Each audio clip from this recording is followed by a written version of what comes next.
Hello বন্ধুরা, বিশ্বকাপ দেখো আর চিকেন পপকর্ন খাও। আসসালামু আলাইকুম, ওয়েলকাম টু শর্মিলি কিচেন।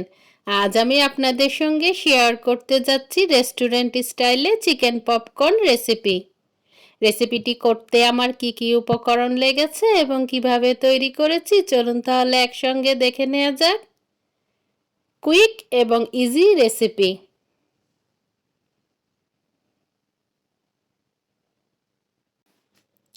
রেসিপিটি করার জন্য আমার প্রয়োজন হবে বোনলেস চিকেন। আমি এখানে বোনলেস চিকেনগুলোকে স্ট্রিপ সাইজ করে কেটে নিয়েছি।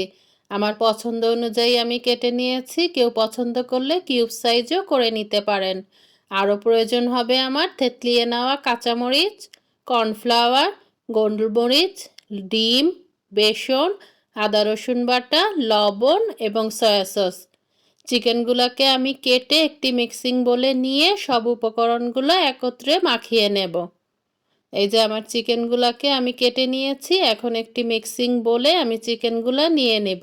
একে একে দিয়ে দিচ্ছি থেতলিয়ে নেওয়া কাঁচামরিচ, কর্নফ্লাওয়ার, গোলমরিচের গুঁড়া, ডিম, বেসন, আদা রসুন বাটা, লবণ এবং সয়া সস।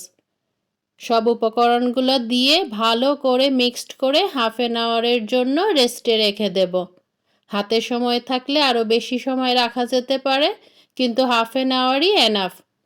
চলে যাচ্ছি নেক্সট স্টেপে।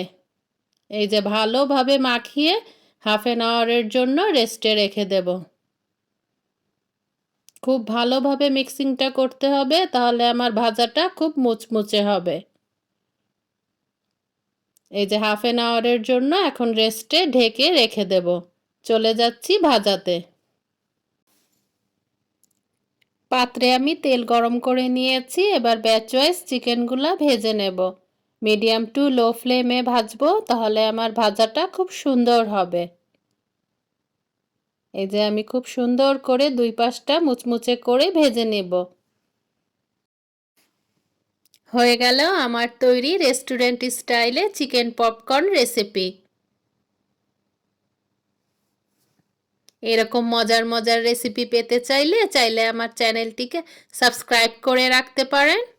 আজ আসি, আবারও চলে আসব নতুন কোনো রেসিপি নিয়ে। আপনারা সবাই ভালো থাকুন, সুস্থ থাকুন, আমার জন্য দোয়া করবেন। আল্লাহ হাফেজ, আসসালামু আলাইকুম।